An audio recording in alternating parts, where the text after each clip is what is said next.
اعوذ باللہ من الشیطان الرجیم بسم اللہ الرحمن الرحیم سورۃ النحل آیت نمبر 29. فادخلوا ابواب جہنم خالدین فیہا فلبئس مثوى المتکبرین.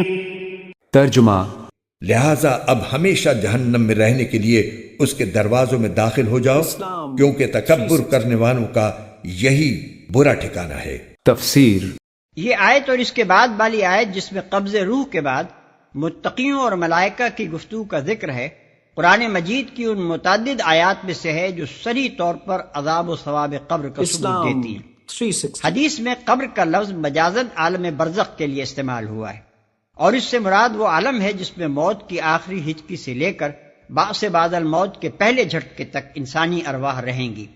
منکرین حدیث کو اس پر اصرار ہے کہ یہ عالم بالکل عدم محض کا عالم ہے، جس میں کوئی احساس اور شعور نہ ہوگا اور کسی قسم کا عذاب یا ثواب نہ ہوگا. لیکن یہاں دیکھیے کہ کفار کی روحیں جب قبض کی جاتی ہیں تو وہ موت کی سرحد کے پار کا حال بالکل اپنی توقعات کے خلاف پا کر سراسیمہ ہو جاتی ہیں، اور فوراً سلام ٹھوک کر ملائکہ کو یقین دلانے کی کوشش کرتی ہیں کہ ہم کوئی برا کام نہیں کر رہے تھے. جواب میں ملائکہ ان کو ڈانٹ دیتے ہیں اور جہنم واصل ہونے کی پیش کی خبر دیتے ہیں. دوسری طرف اتقیاء کی روحیں جب قبض کی جاتی ہیں تو ملائکہ ان کو سلام بجا لاتے ہیں اور جنتی ہونے کی پیش کی مبارکباد دیتے ہیں. کیا برزخ کی زندگی میں احساس، شعور، عذاب اور ثواب کا اس سے بھی زیادہ کھلا ہوا کوئی ثبوت درکار ہے؟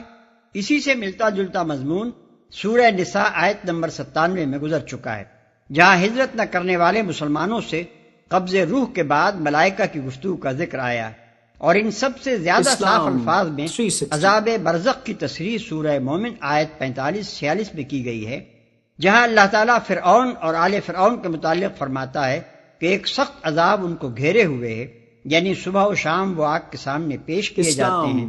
پھر جب قیامت کی گھڑی آ جائے گی تو حکم دیا جائے گا کہ آل فرعون کو شدید تر عذاب میں داخل کرو.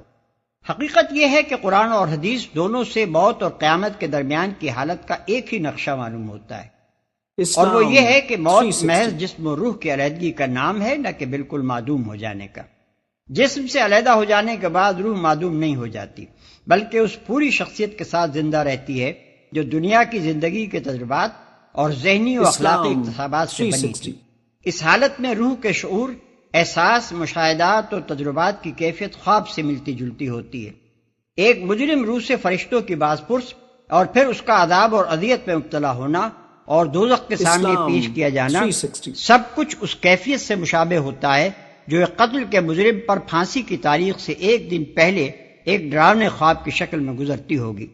اسی طرح ایک پاکیزہ روح کا استقبال اور پھر اس کا جنت کی بشارت سننا اور اس کا جنت کی ہواؤں اور خوشبوؤں سے متمتع ہونا، یہ سب بھی اس ملازم کے خواب سے ملتا جلتا ہوگا جو حسن کارکردگی کے بعد سرکاری بلاوے پر ہیڈ کوارٹر میں حاضر ہوا ہو اور وعدہ ملاقات کی تاریخ سے ایک دن پہلے آئندہ انعامات کی امیدوں سے لبریز ایک سہانا خواب دیکھ رہا ہو.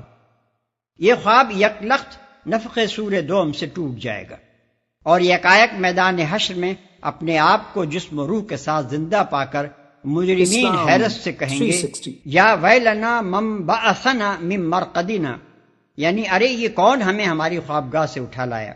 مگر اہل ایمان پورے اطمینان سے کہیں گے کہ ھذا ما وعد الرحمن وصدق المرسلون، یعنی یہ وہی چیز ہے جس کا رحمان نے وعدہ کیا تھا اور رسولوں کا بیان سچا تھا. مجرمین کا فوری احساس اس وقت یہ ہوگا کہ وہ اپنی خوابگاہ میں جہاں بستر موت پر انہوں نے دنیا میں جان دی تھی شاید کوئی 1 گھنٹہ بھر سوئے ہوں گے، اور اب اچانک اس حادثے سے آنکھ کھلتے ہی کہیں بھاگے چلے جا رہے ہیں. مگر اہل ایمان پورے ثبات قلب کے ساتھ کہیں گے کہ لقد لبستم فی کتاب اللہ الی یوم البعث ولکنکم کنتم لا تعلمون، یعنی اللہ کے دفتر میں تو تم روز حشر تک ٹھہرے رہے ہو، اور یہی روز حشر ہے مگر تم اس چیز کو جانتے نہ تھے. آیت نمبر 30. وَقِيلَ لِلَّذِينَ اتَّقَوْا مَاذَا أَنزَلَ رَبُّكُمْ قَالُوا خَيْرًا للذین احسنوا فی هذه الدنیا حسنة ولدار الآخرة خیر وَلَدَارُ الْآخِرَةِ خَيْرٌ وَلَنِعْمَ دَارُ الْمُتَّقِينَ۔ ترجمہ۔ اور دوسری طرف متقی لوگوں سے پوچھا گیا کہ تمہارے پروردگار نے کیا چیز نازل کی ہے، تو انہوں نے کہا خیر ہی خیر اتاری ہے۔ اس طرح جن لوگوں نے نیکی کی روش اختیار کی ہے ان کے لیے اس دنیا میں بھی بہتری ہے، اور آخرت کا گھر تو ہے ہی سراپا بہتری، یقیناً متقیوں کا گھر بہترین ہے۔ تفسیر۔ بہترین چیز اتری ہے، یعنی مکے سے باہر کے لوگ جب خدا سے ڈرنے والے اور راست باز لوگوں سے نبی صلی اللہ علیہ وسلم اور آپ کی لائی ہوئی تعلیم کے بارے میں سوال کرتے ہیں تو ان کا جواب جھوٹے اور بددیانت کافروں کے جواب سے بالکل مختلف ہوتا ہے۔ وہ جھوٹا پروپیگنڈا نہیں کرتے، وہ عوام کو بہکانے اور غلط فہمیوں میں ڈالنے کی کوشش نہیں کرتے، وہ حضور صلی اللہ علیہ وسلم اور آپ کی لائی ہوئی تعلیم کی تعریفیں کرتے ہیں اور لوگوں کو صحیح صورتحال سے آگاہ کرتے ہیں۔ آیت نمبر 31۔ جنات عدن يدخلونها تجري من تحتها الأنهار لهم فيها ما يشاءون كذلك يجزي الله المتقين۔ ترجمہ۔ ہمیشہ ہمیشہ بسنے کے لیے وہ باغات جن میں وہ داخل ہوں گے، جن کے نیچے سے نہریں بہتی ہوں گی، اور وہاں جو کچھ وہ چاہیں گے انہیں ملے گا۔ متقی لوگوں کو اللہ ایسا ہی صلہ دیتا ہے۔ تفسیر۔ عین ان کی خواہش کے مطابق ہوگا۔ یہ ہے جنت کی اصل تعریف۔ وہاں انسان جو کچھ چاہے گا وہی اسے ملے گا، اور کوئی چیز اس کی مرضی اور پسند کے خلاف واقع نہ ہوگی۔ دنیا میں کسی رئیس، کسی امیر کبیر، کسی بڑے سے بڑے بادشاہ کو بھی یہ نعمت کبھی میسر نہیں آئی ہے، نہ یہاں اس کے حصول کا کوئی امکان ہے، مگر جنت کے ہر مکین کو راحت و مسرت کا یہ درجہ کمال حاصل ہوگا کہ اس کی زندگی میں ہر وقت ہر طرف سب کچھ اس کی خواہش اور پسند کے عین مطابق ہوگا۔ اس کا ہر ارمان نکلے گا، اس کی ہر آرزو پوری ہوگی، اس کی ہر چاہت عمل میں آ کر رہے گی۔ آیت نمبر 32۔ الذين تتوفاهم الملائكة طيبين يقولون سلام عليكم ادخلوا الجنة بما كنتم تعملون۔ ترجمہ۔ یہ وہ لوگ ہیں جن کی روحیں فرشتے ایسی حالت میں قبض کرتے ہیں کہ وہ پاک صاف ہوتے ہیں، وہ ان سے کہتے ہیں کہ سلامتی ہو تم پر، جو عمل تم کرتے رہے ہو اس کے صلے میں جنت میں داخل ہو جاؤ۔ تفسیر۔ الذین تتوفاهم الملائکۃ الطیبین، جن لوگوں کو جب فرشتے جو ہیں جب قبض کریں گے ان کی روحیں تو وہ کریں گے، وہ بہت ستھری ہوں گی، روحیں بھی ستھری ہیں اور ان کی زندگیاں پاک و صاف ہیں۔ یقولون سلام علیکم، تو فرشتے خود ان سے کہیں گے آپ پر سلام ہو، ادخلوا الجنہ، جنت میں داخل ہو جائیے، بما کنتم تعملون، اپنے اعمال کے نتیجے میں۔ آیت نمبر 33۔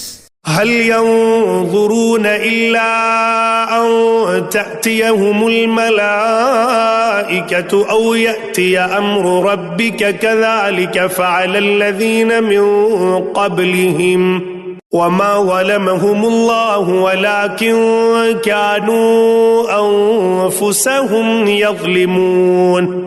ترجمہ۔ یہ کافر لوگ اب ایمان لانے کے لیے اس کے سوا کس بات کے منتظر ہیں کہ ان کے پاس فرشتے آ کھڑے ہوں یا قیامت یا عذاب کی صورت میں تمہارے پروردگار کا حکم ہی آ جائے۔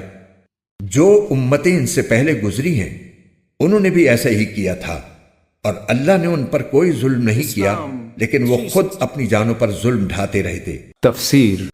تیرے رب کا فیصلہ صادر ہو جائے۔ یہ چند کلمے بطور نصیحت اور تنبیہ کے فرمائے جا رہے ہیں۔ مطلب یہ ہے کہ جہاں تک سمجھانے کا تعلق تھا تم نے ایک ایک حقیقت پوری طرح کھول کر سمجھا دی، دلائل سے اس کا ثبوت دے دیا، کائنات کے پورے نظام سے اس کی شہادتیں پیش کر دیں، کسی ذی فہم آدمی کے لیے شرک پر جمے رہنے کی کوئی گنجائش باقی نہیں چھوڑی۔ اب یہ لوگ ایک صاف سیدھی بات کو مان لینے میں کیوں تعامل کر رہے ہیں؟